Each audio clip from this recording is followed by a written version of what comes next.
Thank you, Wisconsin. We'll move on now to Indiana. Indiana began training with Juntos just this past year, 2019, and 37% of the Latinx population in Indiana is under the age of 18. Indiana is also the world's popcorn capital, producing more than 20% of the country's popcorn supply.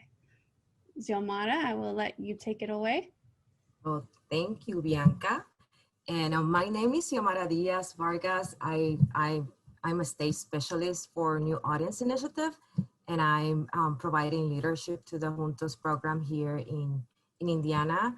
And to give you a little bit of information about like our story with Juntos, I have to say that Juntos find you or you find Juntos. Like goes both ways. In my professional career, I had the opportunity to serve in several states already.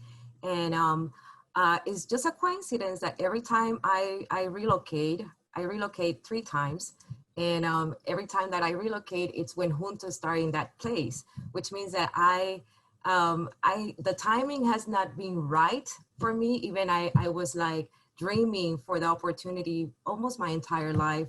But since I moved to the United States to have a program that can be utilized to empower Latino youth and families and help them connect with the extension service and the 4-H program. I'm a second generation of 4-H and also a second generation of extension agent or educator. And the thing is that even I'm Latina, it's not been easy to deliver programs to the Latino population like working in this role. And when I left Florida, that's when Juntos started there.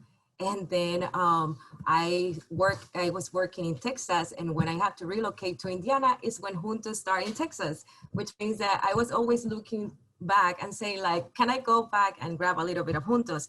But this is the beauty of life, and that's what I want to bring to the conversation at this point. Being in the middle of the nation, in the Midwest, I had the opportunity to learn about Cambio de Colores. That's a conference that is hosted in Missouri. That's the reason why I feel that we are all family here, and network is fantastic.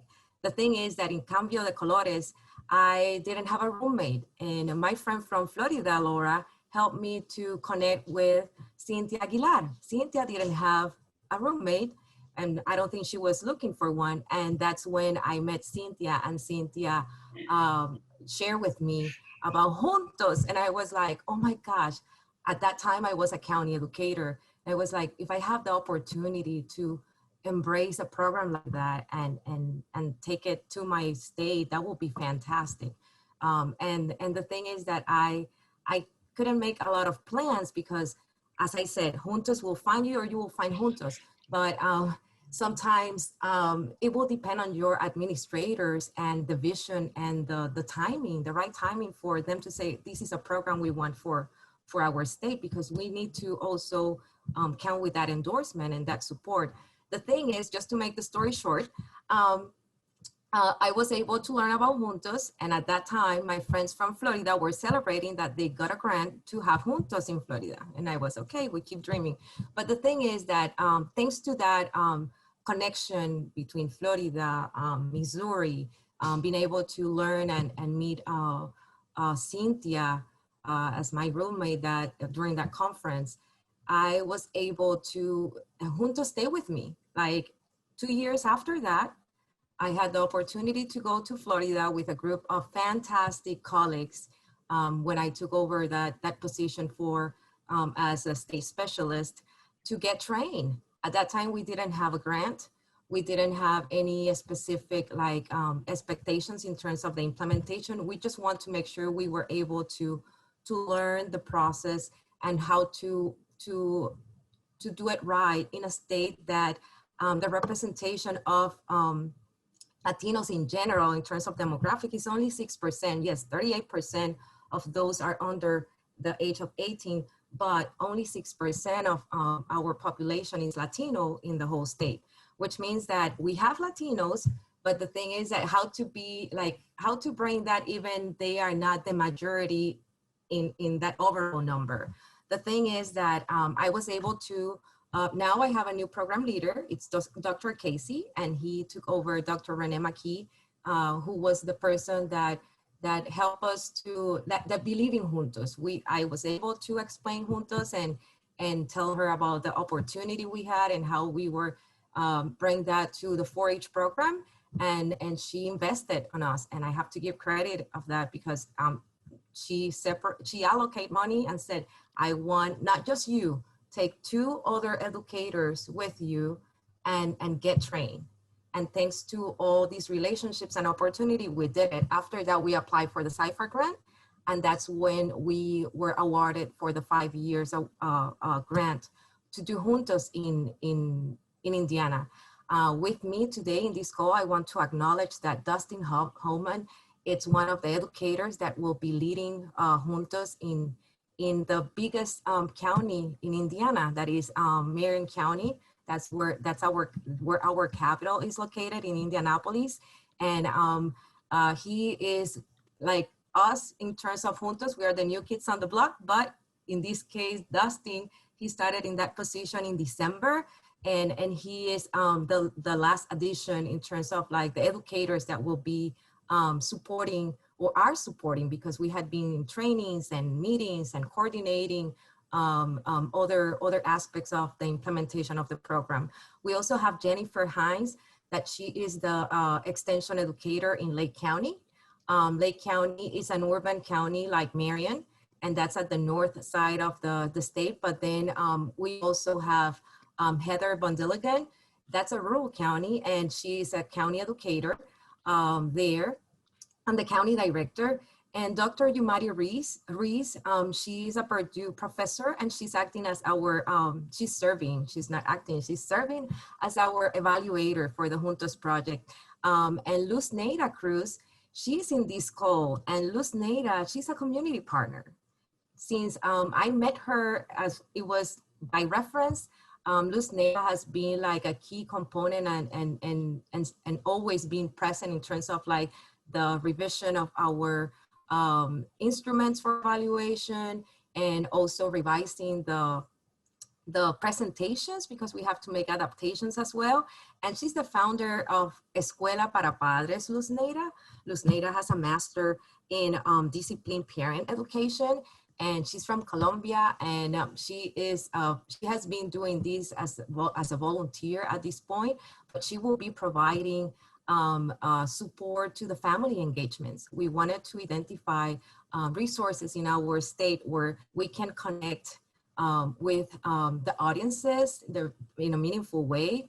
Yes, being bilingual and multicultural and being cultural competence is important, but at the same time, talking about the age and having like parents that had been through the experiences of having children achieving higher education.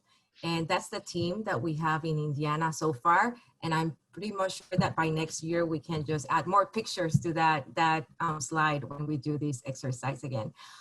In terms of the Indiana project or Indiana program, during this first year, Indiana County educators had dedicated a significant amount of time building relationships and trust in the community.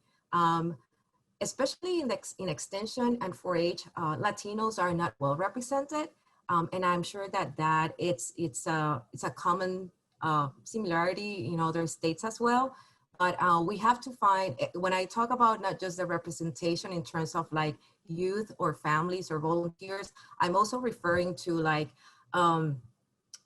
we as an organization working for the Latino community, which means that we have like multiple organizations in Indiana that really dedicate their time. They are well organized. When I talk about that group, I'm talking about the Latino associations or community organizations.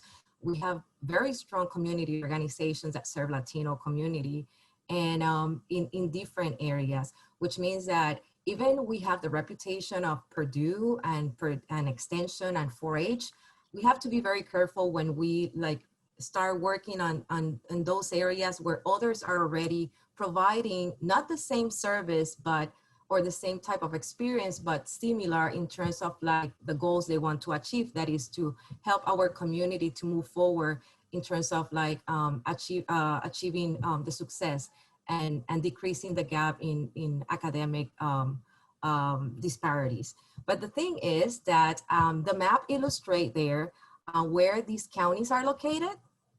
And just to give you a little bit of like data, in the middle, it's Marion County. That's the symbol that is in the center. The school that we identify in that place, it has 38% Latino youth.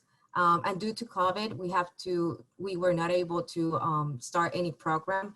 And that specific school, that is the largest school corporation in our state, they decided that they cannot have any new community partners starting any program until 2022. And then, but then on the rural county that it's at the bottom, that's Jackson County. That's the most active site so far. We're starting the program now in the fall. And that county, like the way that they embrace we have, the only club we have in Indiana that it's like full percent, like the whole percent Latino is in that county. And they call it the Latino Club. But the club name is like Reaching for the Stars. But because all the families that join or belong to that club are Latinos, they call it the Latino Club. The thing is that we are, that county will embrace or will have the Juntos program, and their community, it's so excited and engaged in these opportunity. Their school has 37% Latino. And then the one at the north part of the state is Lake County. And the school that we are working with there, they will establish, the Forage Club will be, or the Juntos program will be established as part of their school program. Students will be receiving credit for their participation, will be conducted by the ELL teacher, and part of the program will happen during school time as part of that school credit, and the other part will be delivered as part of after school program. And there we have 63% of Latinos. That school it's in the limits with Chicago, which means that the population there, it's very high, and we hope to start that also now in the fall. Since March 2020, most of our, like all our meetings, trainings, consultations had been conducting through Zoom, and we will be only able to have face-to-face meetings with the families starting the new year. That's the only situation we're facing in terms of the challenge of like having that opportunity to engage and meet the families that will be part of this program. Next slide. Something I want to highlight in terms of what we had been accomplished and part of the strategic plan we have and we had been putting in place is, as I mentioned, we were building relationships that we didn't have before. And that's what partners are about. It's about relationship. And also to make sure that we define the difference of what we are offering versus what is already in place, and make sure that we don't step on other organizations' areas to make sure that we maximize resources. In terms of like things that we were able to achieve, 30% of increasement in terms of our collaborations, and it's due to the Juntos program. We, as I mentioned before, we had been out working and having conversations and going through the whole process of brainstorming and identifying and making these partners part of the planning of Juntos. It's not a 4-H or an extension program. It's a community program. We want them to feel empowered since the beginning to make sure that we can continue build that sustainable aspect. That is where we want to make sure that since day one we have in place. The logos that you see on the side of the screen, that can show you like the variety of like partners we have, not only coming from the school districts or like community organizations, other universities, as other states mentioned, are a key, and they are interested to partner with, and not interested, they are partnering with us And it's incredible how we were able to take all these resources and utilize it for the benefit in terms of like what we plan of what will happen in the summer and how to maximize their funding versus the funding we have and the experiences we want to expose the students.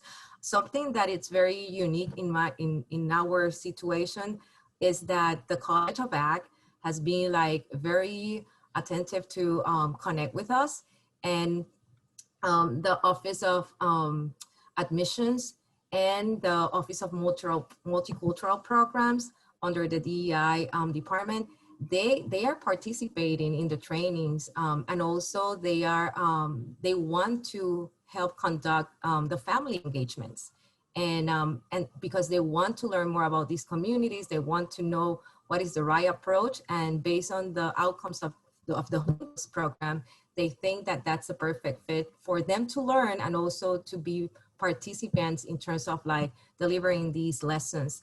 And then the Latino Cultural Center is another strong network that it's in our campus. But I remember listening to someone talking about that, yes, we help the students to go and achieve and get in higher education, and go and pursue that. But the issue in many cases is that how they can succeed in terms of like completing that stage. The support system at the university when they are already there, it's where I believe that's the most important part after they achieve that component, because some of them are not able to finish due to the challenges they face when they get to that new environment. And we want to make sure we have that covered as well. And so far, that's what we had been working in Indiana. Also, our Juntos goal is to help maximize community resources. And maybe, I hope I'm right in this way I feel, and that's how we sell the program. This is their program. We are just facilitators. We coordinate. We will fight for them if we have to. But we want to make sure that since day one, our community partners feel that Juntos belong to them. And we want to maximize those resources, but we also, because it is part of a grant and we have to work with like the impacts we hope that by 2025, based on what we envisioned at the beginning, that we serve 300 plus forest youth in Indiana that can represent and develop their story around Juntos. And that's all I have for you today.